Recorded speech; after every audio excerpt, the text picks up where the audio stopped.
imagine a holiday where you get free ice creams or museum tickets just for picking up litter. Copenhagen in Denmark is offering visitors exactly this. Copenhagen is rewarding its visitors for green actions, and it's changing how people explore this super green European city. Welcome. I'm Hilary, and this is a Learn Through Listening podcast. We are all about helping you learn to speak English through listening with interesting topics like ecotourism in Denmark that make your English language practice feel effortless. Listening to stories like this helps to train your brain for English fluency, real words and phrases, and vocabulary that you will actually use. Listening to English is the most important step in your journey to speaking English fluently. So absorb some vocabulary and some grammar today by hearing about this scheme in Copenhagen. Canal cleanups in exchange for kayak rides. Or how about biking to work on an urban farm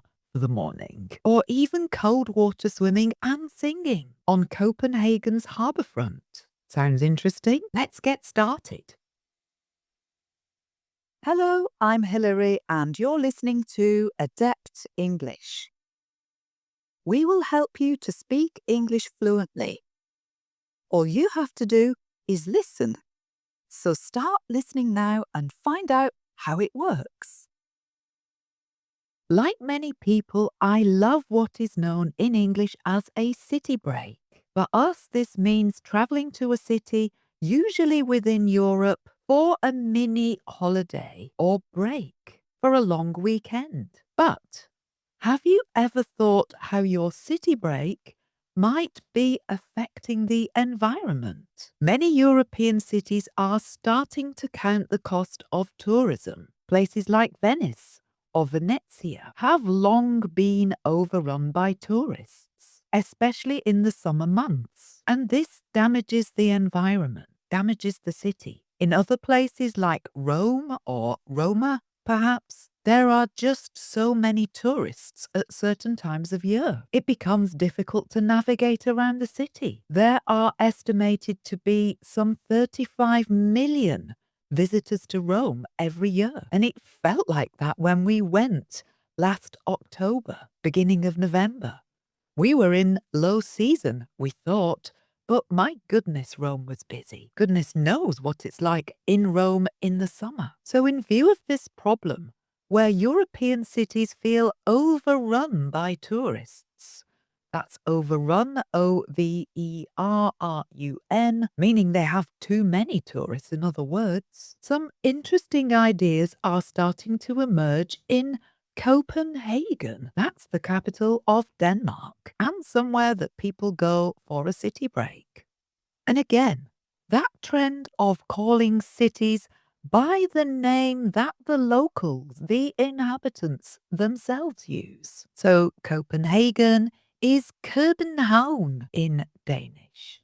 Or that's my best attempt. København. Gosh, it's quite difficult for an English speaker like me to abandon the English or anglicized city names that we are used to using. For the moment, I'll say both. And if you're interested in that topic, there is a subscription episode coming up on just that. The trend towards calling cities and countries what they call themselves instead of our own name. Anyway, many European cities have decided to introduce a tourist tax, TAX, perhaps to put off tourists, perhaps to make more money. København or Copenhagen have decided to do something different. Instead, they reward their visitors for making greener choices. If you reward someone, R-E-W-A-R-D, it means you give them something good, something nice in return for their good behavior. That's to reward. This is what we call the carrots, not sticks approach in English. It's better to reward people rather than to punish them to get the best from people. It's better to reward an animal with a carrot than beat it with a stick if you want the animal to behave a certain way. So Copenhagen has a population of 600,000 people, and Denmark's capital is often said to be amongst the world's greenest cities. But it's a small city, and last year Copenhagen saw more than 12 million overnight stays. That means visitors staying overnight. That's a lot of visitors for a city that only has 600,000 permanent inhabitants, people who live there, in other words. So this new plan, new scheme, started in 2024 when the city introduced CopenPay, CopenPay. That's the name of the scheme. And this is an app which rewards visitors if they act in an eco-conscious way. So visitors get the opportunity to work for a couple of hours cleaning the canals, CANAL, in return for a boat trip.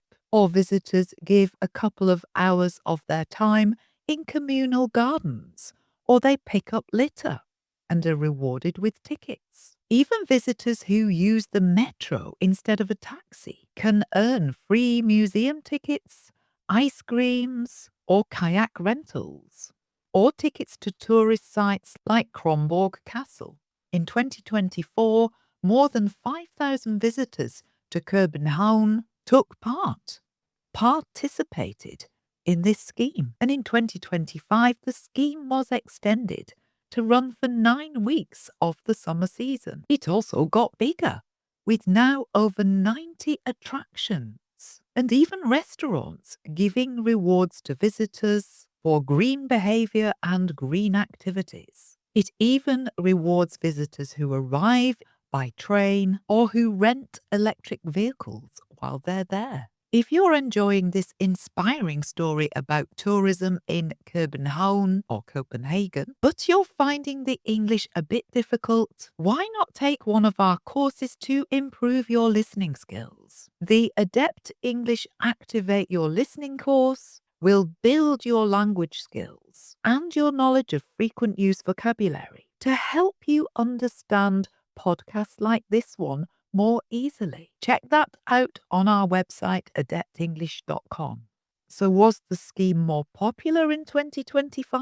Well, absolutely. Now screens at the airport promote CopenPay as visitors arrive, and it's advertised on the sides of buses in the city. And the number of visitors taking part this year grew from 5,000 to 25,000. There was a 59% increase in bike rentals as a result. And another survey revealed that 70% of participants, people who used the scheme, well, they left feeling eco-inspired and wanting to adopt eco-friendly habits at home. Amongst the visitors to Copenhagen who took part, 98% were happy with the scheme. You can't get much higher than that, can you? People were pleased to have hands-on experience of activities around Copenhagen rather than just passive sightseeing, seeing what everyone else sees. In a minute, I'll tell you about a tourist's real-world experience of using CopenPay. What was it like? But first, a quote from Rikke Holm Petersen, the director of Copenhagen's tourist board. That's called Wonderful Copenhagen. He said, people are more open to new ideas when on holiday. And with CopenPay, we have shown that tourists are not only eager to engage, but are inspired to leave with more than a mermaid selfie. They take their new habits back home with them. A photograph of the mermaid is, of course, what lots of people do take home with them from Copenhagen. And a selfie, SELFIE, is a photograph you take of yourself, of course. Rikke Holm Petersen also said, many travellers are seeking new and unique experiences that allow them to engage with the destination rather than remain passive observers. We invite visitors to become part of our city, and that's the sort of tourism that many people like, not just seeing the sights that everyone else sees, but actually becoming part of Copenhagen for a weekend. What about that real-life report? Well, Adrienne Murray Nielsen is a BBC reporter for BBC Travel, and she tried out CopenPay for herself. First of all, she went for a morning dip and communal singing session, both popular Danish pastimes, apparently. So a morning dip, that means a bit of cold water swimming first thing in the morning at Copenhagen's harbour. A harbour, H-A-R-B-O-U-R, is the part of a town or city that's by the sea, where the boats are. So following that morning dip, there was free coffee and a communal singing session to warm everybody up. This was a reward simply for turning up on foot, meaning as long as you walk there, this is what you could take part in. So apparently it's typical in Denmark to do open water swimming first thing in the morning and to enjoy communal singing. This is embracing local culture. Next, Adrienne Murray Nielsen rented a bike and pedalled, that means travelled on the bike, to where she could take a free hour-long boat trip along Copenhagen's canals. That was in return for doing some litter picking. That means picking up litter, L-I-T-T-E-R. Litter is rubbish that isn't in a bin, it's in the water or on the street where it shouldn't be. So in return for picking up rubbish, litter picking, these visitors were rewarded with a canal boat ride past the Danish Parliament building, churches and many other historic buildings, completely free because they were picking up rubbish. You can also hire a kayak for an hour, again in return for picking up litter. The only problem, apparently it's very clean, so there isn't much litter to collect. On another day, Adrienne Murray Nielsen also cycled, that's C-Y-C-L-E-D, and again means went on a bike, out of the city centre to an old industrial area where now there is an urban farm. That means a farm in the city called Ernst Harvey or Island Garden. Apologies for my Danish pronunciation there. If you're interested, Ernst Harvey is O-E-N-S-H-A-V-E. This is a garden amongst warehouses and boatyards. This BBC travel reporter said, "It's a veritable green oasis where sunflowers reach skyward and butterflies and bumblebees dance on the purple cornflowers and strawberry patches alongside a hen coop and beehives." That's your chance to practice with some more difficult English.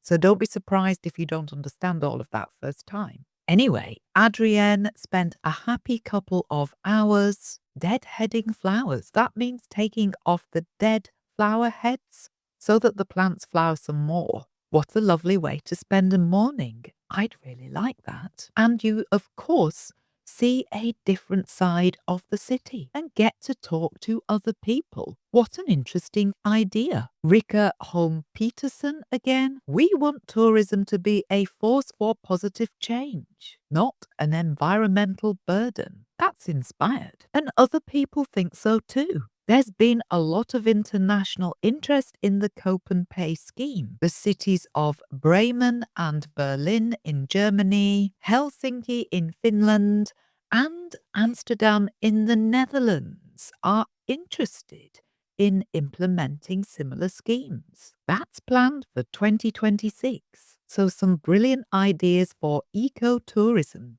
If you're interested in travel, why not listen to our podcast 826, which describes a very non-eco form of travel, that is flying by plane, but gives you stories about the crazy things people try to bring on board planes. That's coming up next, or pause and restart if you want to listen again to this one. Thank you so much for listening. Please help me tell others about this podcast by reviewing or rating it. And please share it on social media. You can find more listening lessons and a free English course at adeptenglish.com.